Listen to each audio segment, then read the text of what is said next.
presencia del doctor Alan Tuckett y cedo la palabra al director general del CREFAR, el doctor Sergio Cárdenas, para su debida presentación al público aquí presente. Gracias. Buenos días.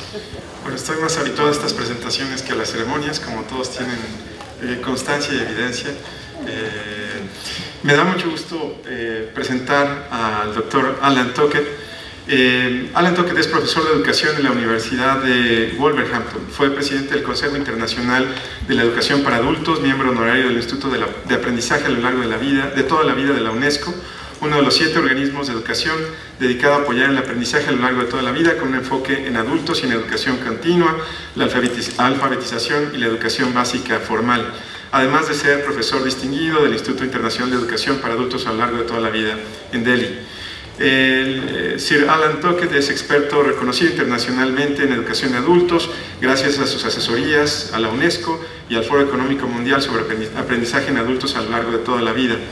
De 1981 a 2001 fue director ejecutivo del Instituto Nacional de Educación Continua para Adultos, encargado de brindar servicios de alfabetización de jóvenes y adultos, donde dirigió un programa de investigación y desarrollo, asesoró a ministros y creó la Semana Anual de Estudiantes Adultos.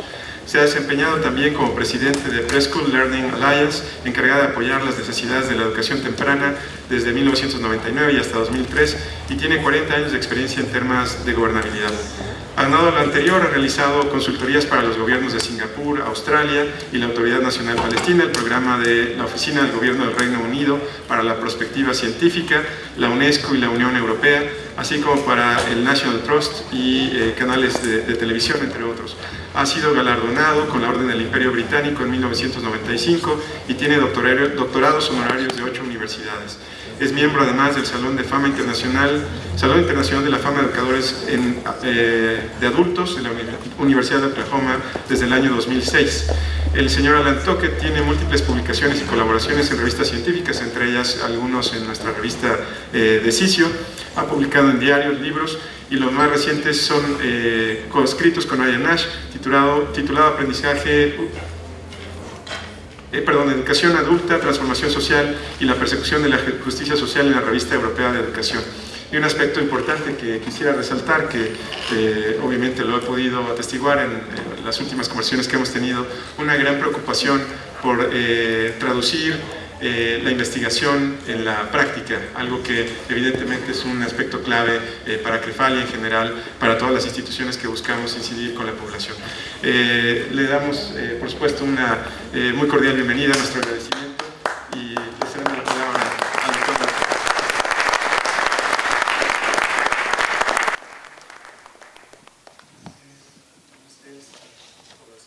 Muy buenos días. Tengan todos ustedes. Ahora hablaré en inglés y me disculpo por la presentación tan larga. Parece que es como un obituario cuando todavía uno está en vida, pero es un gran gusto para mí estar aquí en México. Yo soy un practicante que me frustré por lo difícil que era ver que las cosas que hacíamos para el aprendizaje para los adultos se materializara y fuera algo concreto. Voy a apagar mi receptor.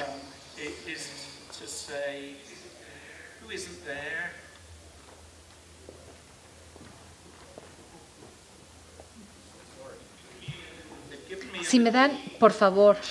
Bueno, es que me dieron este aparatito y no lo encuentro. Ah,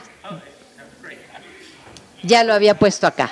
Como podrán ver, pues soy una persona que ya se me pierden las cosas, ¿verdad? ¿Qué es lo que podemos hacer al respecto cuando no hemos estado ahí? En un contexto, ¿qué es lo que funciona? ¿Cuáles son las cosas específicas de determinado contexto? ¿Cómo podemos compartir nuestros hallazgos con los políticos, con los hacedores de políticas y con todo el público en general?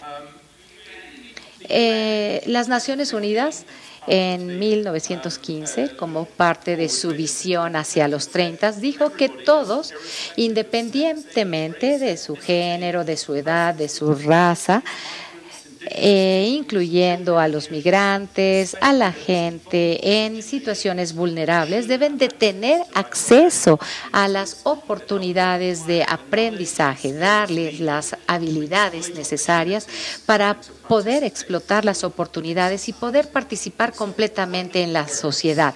Estas son unas maravillosas palabras, pero aquí el reto es lograr que una retórica se materialice.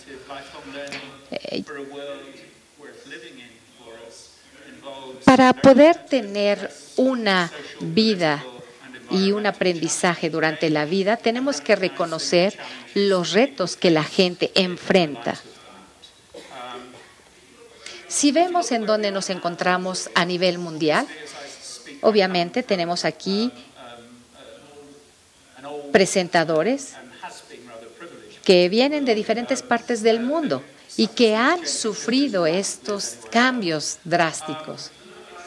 La globalización de bienes y servicios han tenido un impacto, han transformado las formas del desarrollo de la riqueza y han resultado especialmente, o más bien han sido reforzadas por el neoliberalismo y han generado algunas crisis. Y vemos que hay un drástico cambio climático que se está dando también. Tenemos cambios demográficos en ambos extremos. Hay gente que vive más y grandes cantidades de personas nacen especialmente en el hemisferio sur. Y hay unas olas de migración. Junto con todo esto, vemos que hay grandes números de personas en Bangladesh que se van a ir desplazando a otros países. Hay migración transnacional y transpaís también. Los países desarrollados se tienen que ajustar, los países que reciben a los migrantes y a las personas que se van quedando también. Un elemento clave para el cambio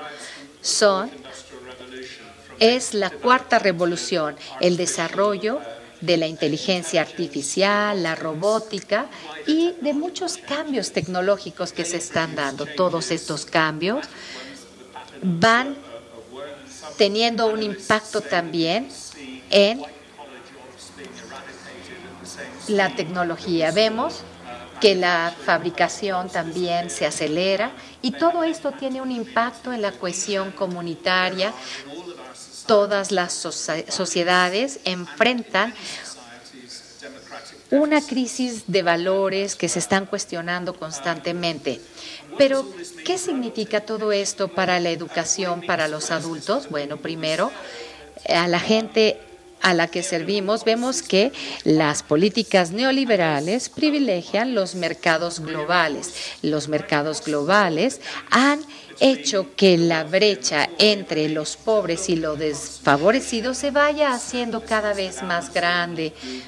Tenemos a grandes compañías, grandes recursos que vienen de algún lado y hay comunidades que antes reciclaban su riqueza. El género y la inequidad persiste en todos lados. Los pueblos indígenas están cada vez más marginalizados. Las etnias, las minorías lingüísticas también sufren de discriminación. Y el cambio climático tiene un impacto negativo en los más desfavorecidos. Y en este contexto global tenemos mucho que aprender sobre el enfoque de los derechos de la tierra que se han desarrollado en los países latinoamericanos. Cada vez más el envejecimiento de la población nos representa más retos. Los cambios tecnológicos impactan básicamente a los más desfavorecidos y a la gente menos educada. Y hay que preguntarnos qué podemos hacer al respecto. Por otro lado, vemos que hay un aumento en la expectativa de vida en todo el mundo. Muchos de nosotros hemos mejorado nuestro estándar de vida. Por otro lado, van surgiendo nuevas potencialidades con las nuevas tecnologías y con las mejores comunicaciones que hay entre unos y otras. Por ejemplo, hoy gente que no puede estar aquí nos puede ver en otro lado. Y por otro lado está el reconocimiento de que el crecimiento no es la única forma de medir el valor del cambio social y del bienestar. Esta gráfica es un tanto burda, no es muy clara, pero la tomé del periódico Die Spiegel de Alemania el lunes de esta semana, y lo que muestra esta gráfica es el impacto de la robotización en el empleo. Y las cifras en rojo son el número de empleos que se han perdido en diferentes países, particularmente en el este asiático, y el color un tanto más azul o el morado ve cuántas personas por cada 100,000 han perdido su trabajo. Pueden ver que del lado derecho en Corea se ve la cifra de mayor implementación de robótica y que ha tenido el mayor impacto en su economía, y en la izquierda inferior está Alemania, que no está muy lejos, pero en toda la región se ven repercusiones en los distintos tipos de empleos de las personas. Vamos a tomar el ejemplo de una encuesta europea y vemos que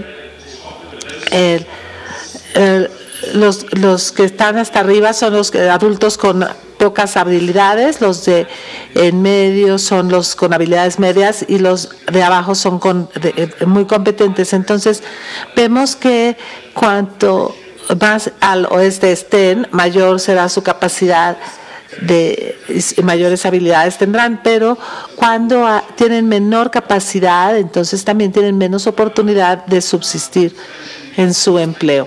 También se habló de la importancia de la alfabetización, y aquí vemos una medida muy general de la medida de la alfabetización. Sabemos que tenemos 745 millones de personas sin alfabetizar, y aunque esta gráfica es de 1900, esta gráfica es de 2015, pueden haber cambiado los datos un poco, pero en el norte del mundo tenemos 175 millones de personas. Nosotros le decimos en la UNESCO que tenemos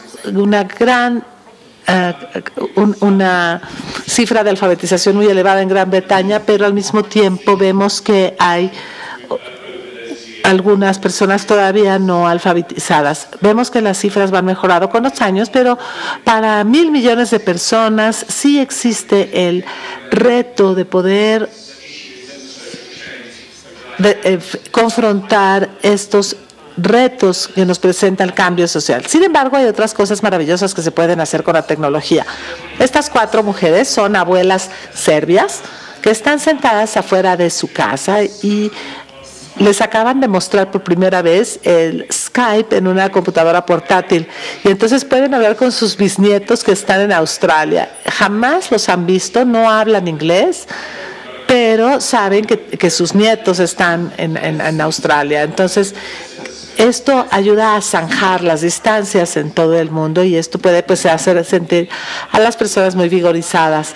En 1996, Jacques Delors coordinó el artículo de la UNESCO llamado El Tesoro que llevamos dentro, The Treasure Within, donde dijo que había 4 pilares para la sociedad del aprendizaje: aprender a saber, aprender a hacer y aprender a vivir juntos o a convivir. Y yo creo que nos sentemos muy cómodos en aprender a ser, a saber y a hacer.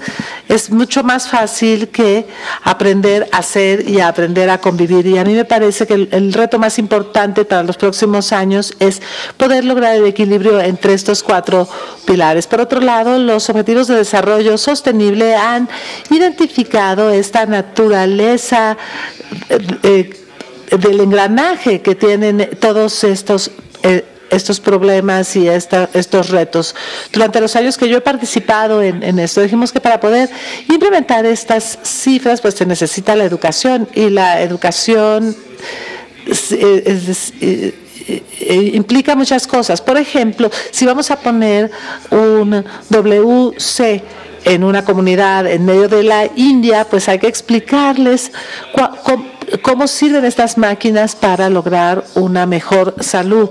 Lo mismo se trata de si se quiere convertir a la gente a que deje de fumar, pues entonces hay que enseñarles cuáles son los beneficios. Entonces tenemos que encontrar cuál es el papel transversal que desempeña la educación de los adultos en todo esto. Entonces, no es como para preguntar quién quiere corresponder la pregunta y que la misma pregunta sea, y que la misma persona responda a la misma pregunta todas las veces. No, aquí la educación para adultos tiene que abarcar todas estas dimensiones. Y cuando llegamos al Objetivo de Desarrollo Sostenible 4, que habla explícitamente de la educación, dice asegurar la educación de calidad y equitativa para todos y promover el aprendizaje a lo largo de la vida. Entonces pensamos que esto es lo que significa para la educación para jóvenes y adultos. Bueno, en el detalle de las metas ni siquiera se menciona la educación para los adultos. Entonces ni siquiera hay suficientes datos de qué es lo que funciona. ¿Hay buena voluntad? Sí. ¿Hay datos adecuados? No. Es muy difícil pedir datos antes de que cambien, pero necesitamos datos para que puedan cambiar las políticas. Ciertamente no hay suficiente financiamiento. La gran mayoría de los países gastan menos de la tercera, del punto 3 de su presupuesto total de educación en educación para los adultos. Cuando yo estaba trabajando en Londres en los años 80, nos gastábamos el 3% de nuestro presupuesto, y el impacto que esto tiene para la gente que tiene la oportunidad de aprender es muy importante. Entonces, tenemos que cumplir con los objetivos de desarrollo sostenible. Nadie debe quedarse fuera. Pero como pueden ver, los gobiernos nunca han gastado tanto como se querría.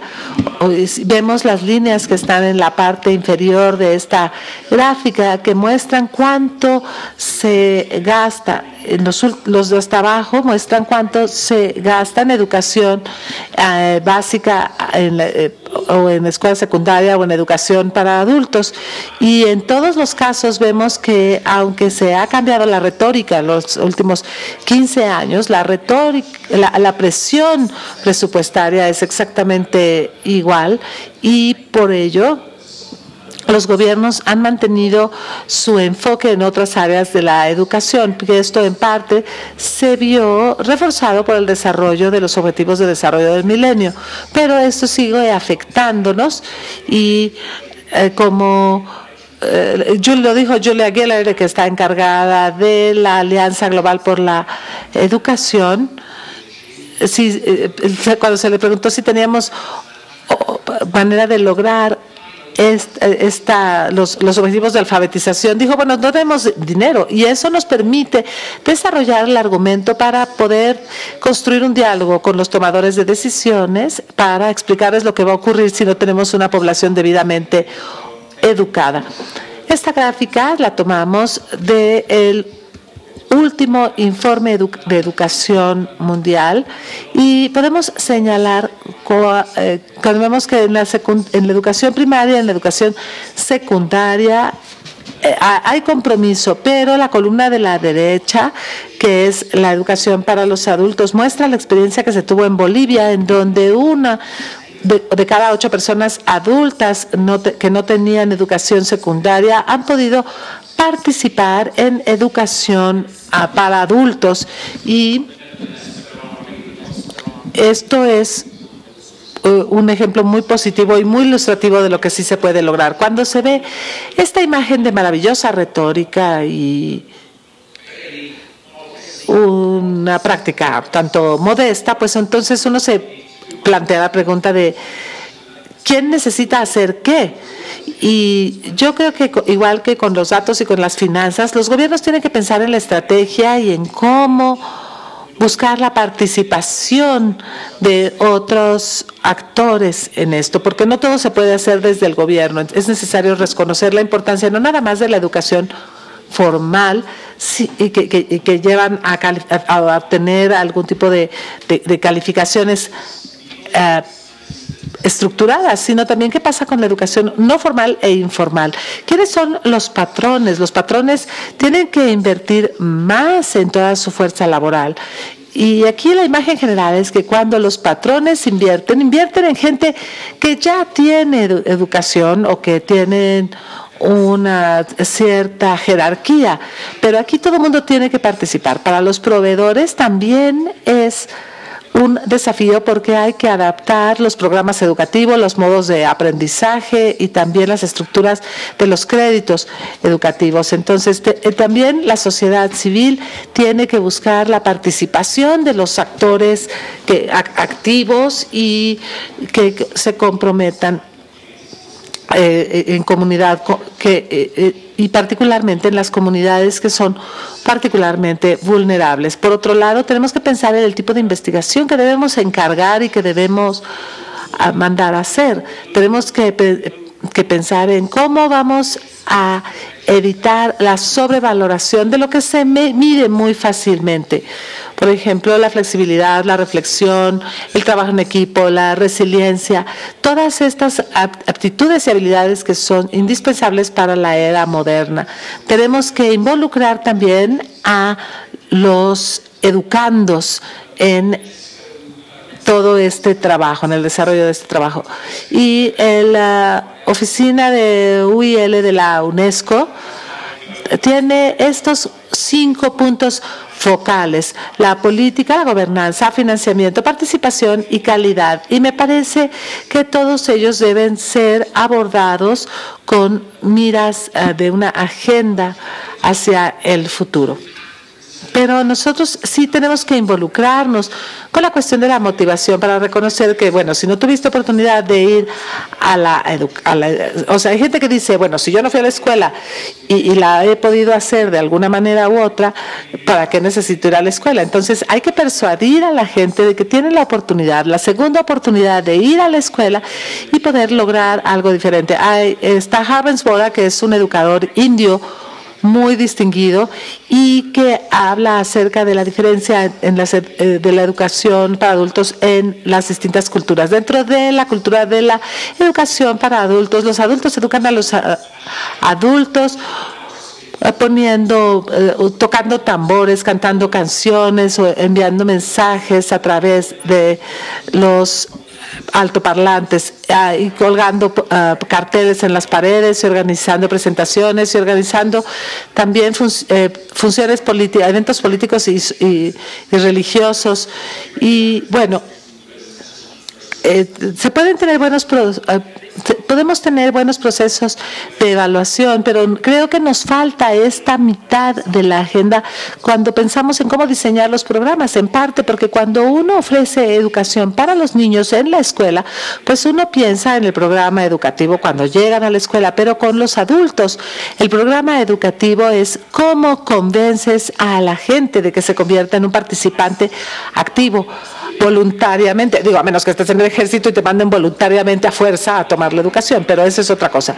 Una ilustración de la energía de motivación fue cuando acudí al Foro Mundial Social, y aquí quisiera yo hablar ahora de cuáles son los puntos clave que me parece que son el desafío principal. Thomas Carlyle, que fue un autor del siglo XIX, dijo que es el primer deber del gobierno observar que la gente puede pensar. Si uno piensa en las cosas que ya mencioné, como los grandes retos que tenemos ante nosotros, cada uno representa diferentes y difíciles elecciones para la sociedad. Entonces, es importante enseñarle a la gente lo que significa para ellos este cambio, porque eso va a permitir que funcione mejor. Por otro lado, había este galés europeo, porque no le gustaba que dijeran que era británico, se llama Raymond Williams, que dijo: en los tiempos de cambio, como los que estamos atravesando ahora, los adultos se refieren al aprendizaje o voltean hacia el aprendizaje para aprender lo que está ocurriendo, para hacer ajustes a la luz de lo que está ocurriendo y para configurar el cambio. Lo importante es hacer este ciclo de 3 pasos cada vez para aprender. En el trabajo de Freire, dice, la educación colaborativa es de diálogo, no se tiene que pensar solamente en programas educativos cuando se piensa en el aprendizaje. La gente trabaja y actúa, la gente quiere leer al mundo y no solamente las palabras. Y recuerdo que uno de los primeros libros de Freire que leí, uno de los estudiantes de Recife decían, quiero aprender a leer y a escribir porque quiero dejar de ser la sombra de otras personas. Y para mí la importancia de alfabetizar es ayudar a la gente a entender el poder del idioma, de la lengua, la capacidad de la lengua, la capacidad de aprovechar la experiencia propia y hacer valer tus capacidades. Claro, la capacidad técnica es importante, pero es secundaria. Y creo que con esta agenda de desarrollo sostenible vemos que tenemos muchos retos frente a nosotros. Y se trata de asegurar cómo podemos tener una ciudadanía bien informada, cómo podemos superar la exclusión y la marginalización, cómo podemos fomentar el respeto por la diferencia y la diversidad, cómo podemos mostrar el valor de la alfabetización y la educación para adultos a otros actores en los objetivos de desarrollo sostenible, porque no nada más se trata de educar al adulto, sino que también se puede facilitar la vida, por ejemplo, de los proveedores de servicios de salud. Alguien me dijo que no conocía a ningún burócrata que hubiera sobresalido por ayudar a otro ministro, porque la gente trabaja muy dentro de sus propios silos y entonces hay que ayudarles y colaborar entre ellos. También tenemos que saber cómo el aprendizaje puede contribuir a confrontar los retos que representa tener un mundo sostenible y demás. Y quiero mostrar aquí la ilustración de la salud. La gente que está mejor educada vive más tiempo y tiene vidas más saludables. Si se tiene la enfermedad de Alzheimer y si uno se convierte en un educando para toda la vida, uno empieza a tener nuevas conexiones neuronales y entonces se demora en la presentación de esta enfermedad. Y también hay evidencia que va surgiendo que donde dice que se puede evitar que el Alzheimer se presente en su totalidad. También, por ejemplo, se pueden tener cursos para dejar de fumar. Y entonces, ese es un curso que desarrollamos para ver cuáles son los beneficios de aprender toda la vida. La gente que está siendo educada como adulta tiene mayor probabilidad de dejar de fumar porque está aprendiendo. Tomaron una muestra de gente que nació en 1947 y que entonces iban a recibir educación para adultos. Y entonces sí se puede medir el impacto de haber participado en estas clases. Y también en los países subsaharianos, haber aprendido a leer representa tener menor incidencia de VIH-Sida. También hay menor mortandad infantil y mortandad de la madre. También ayuda a mantener la salud mental. En el Reino Unido hay una crisis de salud mental y cuando uno se está recuperando de algún episodio de mala salud mental, educarse puede darte un puente para volver a reintegrarte a la sociedad, que en lugar de acudir a grupos de apoyo en particular. También la gente que está aprendiendo tiene un mayor nivel de confianza. La gente por lo general se vuelve más cínica conforme va siendo mayor, pero cuando somos más viejos, pero estamos aprendiendo, tendemos a controlarnos un poco más, así que sería una buena razón para invertir en nosotros. Y por otro lado, es el aprendizaje activo el que se convierte en la mayor capacidad. Esto es algo que nosotros debemos buscar para hacerlo más accesible para toda la gente. Esta gráfica la tomé de uno de los informes de monitoreo de educación y dice, bueno, ¿por qué la educación para juventud y adultos no tiene todavía un impacto más grande en la salud? La cifra en la derecha dice que en 90 países tenían un grado de desalfabetización que sí afectaba este vínculo entre la salud y la educación. En 56 países se dijo que sí había una vinculación con la incapacidad. 41 países dijeron que había falta de información.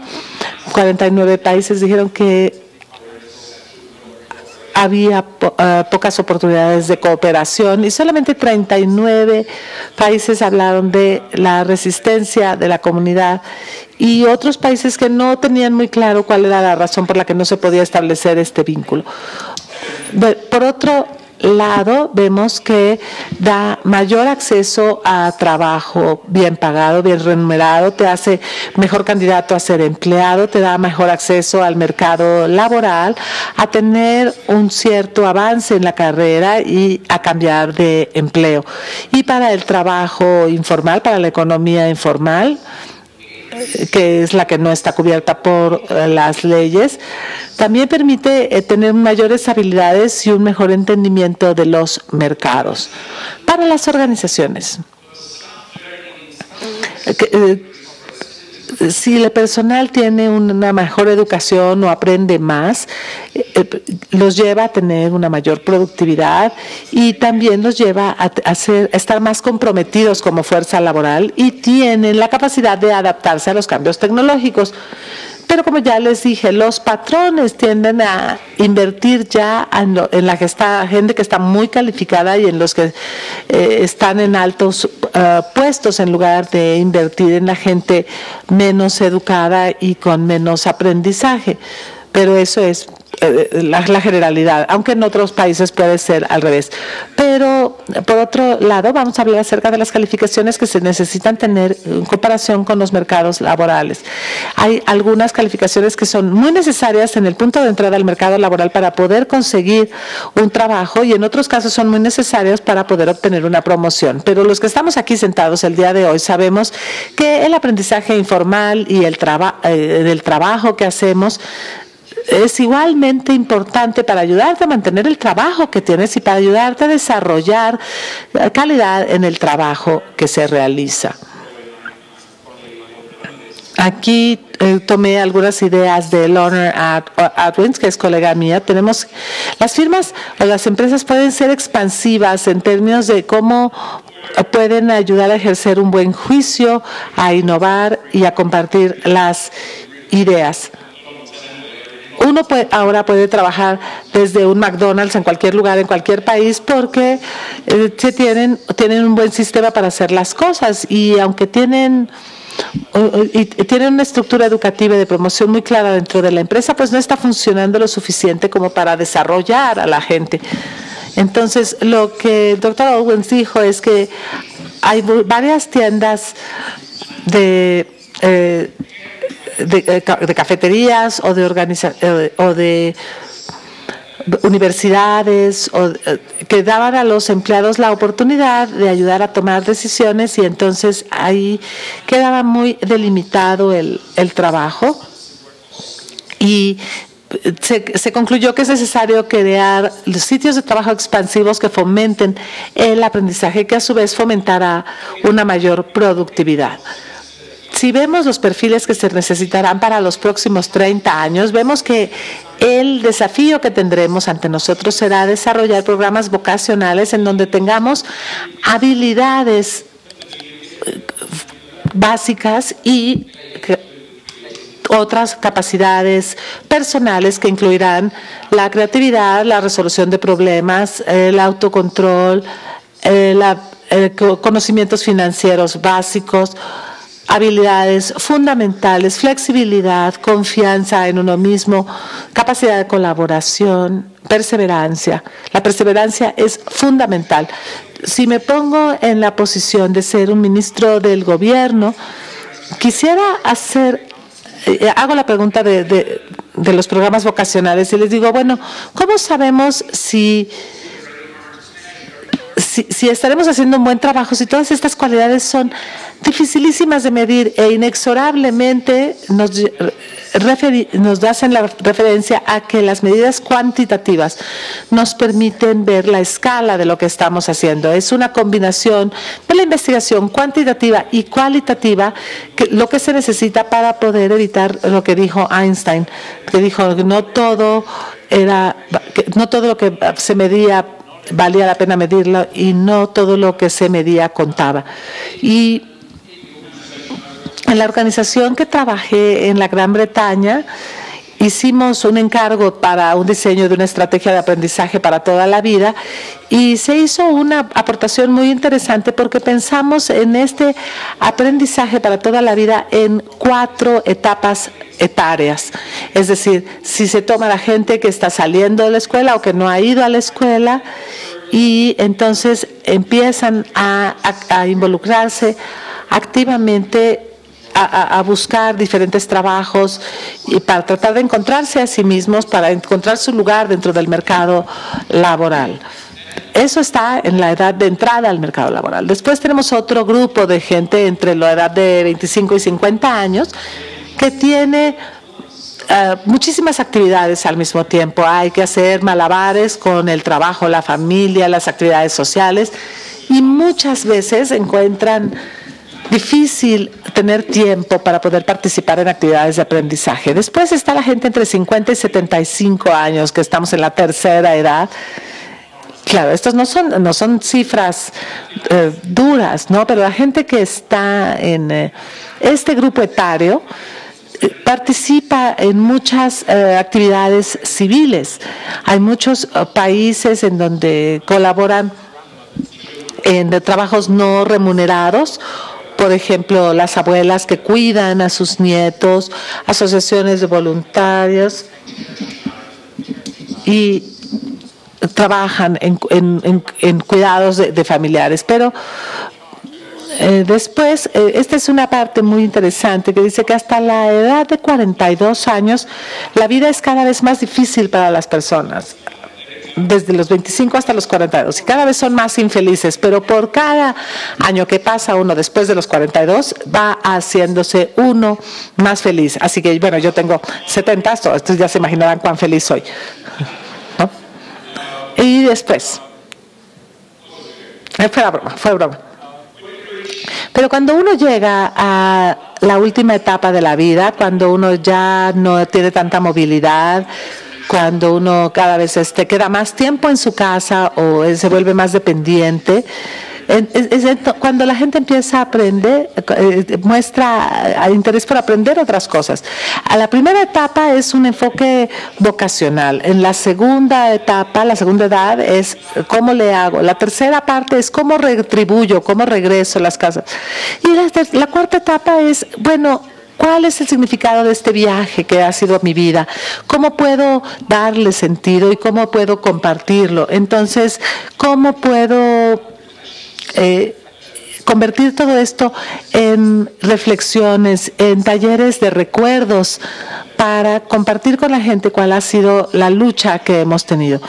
Y las universidades, los colegios, los sistemas de educación pública han tenido cada uno su papel en estos papeles. Yo les invito entonces a que reflexionen sobre sus programas y pensemos en si logramos abordar todas estas edades adecuadamente. Raúl, yo no sabía que ibas a estar aquí, entonces no quiero ahondar en estos temas porque él es el experto en estos temas. Pero uno de los retos que hemos estado mencionando es que si tienes una gran narrativa para hacer que tu sociedad y tu economía funcione, hay que considerar en algo adicional la manera en cómo el aprendizaje para los adultos podría contribuir a todo esto a nivel subnacional, a nivel regional, a nivel ciudadano. Nunca hay suficientes recursos y es mucho más fácil que la gente trabaje a manera transfronteriza para verse a los ojos con las otras personas y lograr que se hagan las cosas. Hay que enfocarse también en el trabajo transsectorial, en el tema educación, tomando en cuenta diferentes agencias. Yo creo que es muy necesario marcar la diferencia y ahora ser más incluyentes, más equitativos y darle la bienvenida a la diversidad. Creo que ya hablé mucho. Durante 25 años yo estuve a cargo de un organismo nacional y celebramos la Semana del Aprendizaje para los Adultos, porque es una manera de transformar su vida. Van contando sus historias en la vida y prácticamente comparten todos estos pensamientos con diferentes instituciones para que vean cuáles son los trabajos que se pueden tomar en cuenta. De alguna manera es ser diferentes, es aprender de una manera diferente. En una escuela de Londres le preguntamos a los niños de qué se trata esto del aprendizaje para los adultos e hicieron este gran cuadro. Dijeron, es padrísimo, maravilloso, divertido y padre. El aprendizaje nunca termina, por lo menos para aquellos que tenemos la oportunidad de estar incluidos en este aprendizaje a lo largo de la vida. Gracias por escucharme.